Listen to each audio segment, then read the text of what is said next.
Hindi po lahat ng nag-file ng resignation ay tatanggapin ni Pangulong Marcos. Meron pa rin pong ibang mga cabinet secretary na maiiwan dahil sa tiwala at kakayanan. Ako meron po akong sariling nakikita rito ng mga ilang departamento na hindi dapat mabago ang mga cabinet secretary o hindi dapat sanang madamay. Pero lahat sila pinag-resign subject for approval yan Ito yung aking sarili po inuulit ko sa aking sariling opinion at observation base sa nakaraang 3 taon o ilang taon na kailang paghawak ng mga posisyong ito. Ako ang tingin ko yung mga departamento na dapat manatili, hindi ko nabanggitin ng pangalan. Kung sino ang sekretary ng Department of National Defense, DND, isa yan. Department of Health, Department of Transportation, Department of sa labor, may problema din Department of Agriculture, DOST, isama na natin dito ang Department of Education, yung NEDA na ngayon ay Department of Economic Planning Development, DepEd na rin ang tawag, DepEd, di ba tawag doon? Hindi lang yung Department of Education, pati NEDA dati. Kasi wala nang NEDA ngayon, Department of Economic and Planning Development na nga tawag dyan. Department of Finance, siguro isama na natin ang DTI.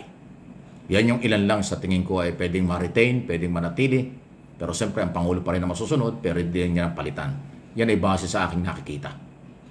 Lalo na sa Department of National Defense. Maganda ang ginagawa ni Secretary Teodoro dahil pinanindigan ng teritoryo ng Pilipinas sa West Philippine Sea at talagang matapang na inaharap ang mga pronouncement at pananakot ng China at ng magandang pagpapatakbo sa buong armed forces o itong Philippine military.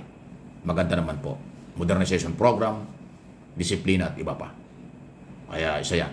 Okay? Kayo sa tingin ninyo, sino ang mga departamento na sekretary dapat palitan at tanggapin? Yung ibang mga advisor, kailangan talaga tanggalin na. Advisor kung ano, napakarami hong presidential advisor, napakarami hong mga chief executive officer o chairman ng mga korporasyon at ayon sa ng pamahalaan, wala rin na-deliver. Sa totoo lang po, kailangan talagang yan ay baguhin ng ating Pangulo.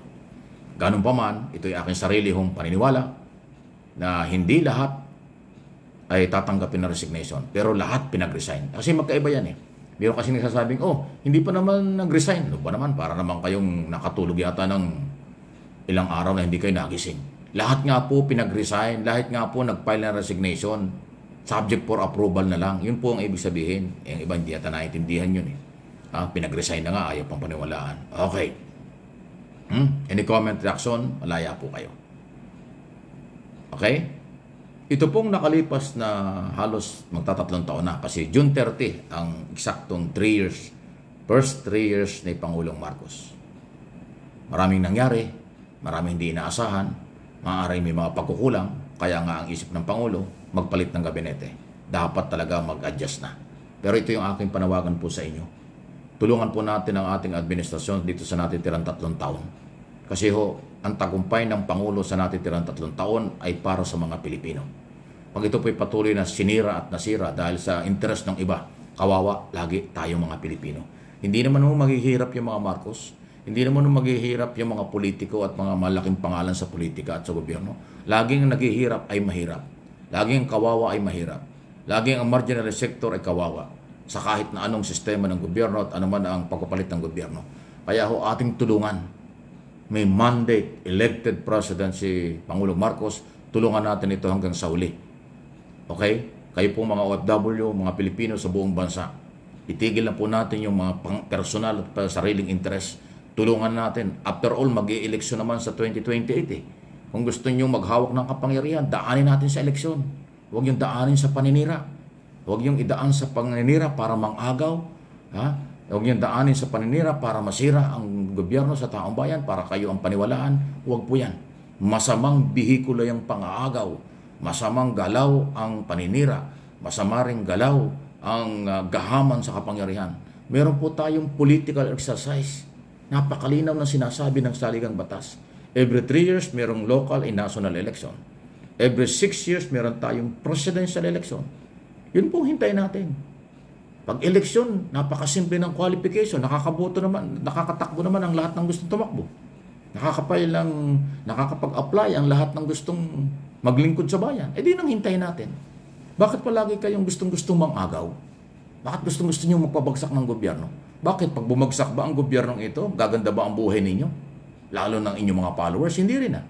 Kayong mga Duterte supporters, gaganda ba ang buhay nyo pag nagpalit ng gobyerno? Hindi. Ginagamit lang kayo ng inyong mga grupo dyan, ng kung sino-sino dyan nagmamagaling. Ginagamit lang kayo. Ang political party, mayaman, nasa gobyerno, wala. Hindi yan magugutom kahit magpalit ng gobyerno, kahit na ano man ang mangyari. Laging mahihirap, marginalized sector ang nagugutom. Yan ang gamit at ginagamit ng mga politician. Bakit kayo nagpapagamit? Tulungan na lang natin ang ating gobyernong ito. Pagdating ng 2028, mag-i-eleksyon, doon tayo magdesisyon kung sinong papalit sa kanya. Kasi yan ang sinasabi ng batas. Pero yung agawin nyo ang kapangyarihan, sirain nyo, laitin nyo, personalin nyo ang Pangulo, akala nyo nakakatulong kayo. Akala nyo gumaganda ang buhay ng mga Pilipino habang sinisira nyo ang ating pamahalaan. Hindi. Sinisira nyo ang imahe ng Pilipinas sa international community. Sinisira nyo ang imahe ng gobyernong ng mamamayang Pilipino sa international community. O di, tayo nasisira lahat. Wala naman pakialam ang international community at malaking sektor sa buong mundo kung sino ang mahirap at mayaman dito sa Pilipinas.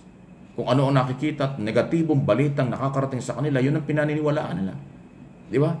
Kaya nga tayo pinagtatawanan nila. Pilipinas or Pilipino ang nagpapahirap sa Pilipinas.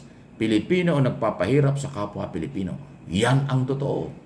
Pero kung tayo magtutulong-tulong, tulungan natin ang gobyernong nakaupo, kahit na sino maging presidente, tulungan natin dahil yun ay gobyerno, may mandate mula sa taong bayan, may pag-asa at panalo tayo lahat. Yun po yung kailangan eh.